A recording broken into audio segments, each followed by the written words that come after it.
കുടുംബ ബിസിനസ്സിനെ കുറിച്ച് പറയുമ്പോൾ ട്രഡീഷണലായിട്ട് കഴിഞ്ഞ ഒരു 100 വർഷമായിട്ട് നാട്ടിലുണ്ടായിരുന്ന രീതിയിലുള്ള ബിസിനസ് ഫോർമുലയല്ല ഇപ്പോൾ കാണുന്നത്. പുതിയ സ്റ്റാർട്ടപ്പ് കമ്പനികളെല്ലാം തന്നെ പലപ്പോഴും ഒരു ബ്രാൻഡ് ഡെവലപ്പ് ചെയ്ത് അത് വിൽക്കാനുള്ള ശ്രമമാണ്.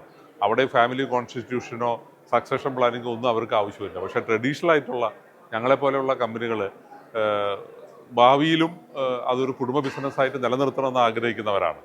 അപ്പോൾ കഴിഞ്ഞ കുറേ കാലം എടുക്കുകയാണെങ്കിൽ ഞാൻ സെക്കൻഡ് ജനറേഷനിൽ പെടുന്ന ആളാണ്. അപ്പോൾ ഫൗണ്ടറിൻ്റെ കാലം മുതൽ എത്രയോ പ്രതിസന്ധികളെ നേരിട്ടുകൊണ്ടാണ് നമ്മൾ ഇന്നിവിടെ വന്ന് നിൽക്കുന്നത്.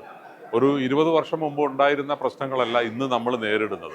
കമ്പനി എക്സ്പാൻഡ് ആവുന്നുണ്ട്, മാർക്കറ്റ് എക്സ്പാൻഡ് ആവുന്നുണ്ട്, അതിനനുസരിച്ച് നമ്മുടെ പ്രോബ്ലംസും മാറിക്കൊണ്ടിരിക്കുകയാണ്.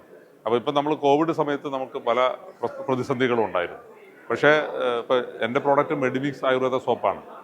അപ്പം ഞങ്ങൾക്കൊരു ഗുണം അന്ന് കിട്ടിയത് എന്താണെന്ന് വെച്ചാൽ എല്ലാവരും ഹാൻഡ് വാഷ് ചെയ്യണം, കുളിക്കണം, ശുദ്ധിയാകണം എന്ന് പ്രൈം മിനിസ്റ്ററിനെ പോലുള്ളവർ തന്നെ ടി വിയിൽ പറയുമ്പോൾ അത് നമുക്ക് തീർച്ചയായിട്ടും പോസിറ്റീവായിട്ട് മാറി. പക്ഷേ അഗെയിൻ ഈ കോവിഡ് സമയത്ത് തൊഴിലാളികൾ ജോലിക്ക് വരണം, അവർക്ക് യാത്ര ചെയ്യാനുള്ള സൗകര്യം ഉണ്ടാവണം, പ്രോഡക്റ്റ് മൂവ് ചെയ്യാനുള്ള സൗകര്യം ഉണ്ടാവണം, ഇതെല്ലാം കോംപ്ലിക്കേറ്റഡ് ആണ്.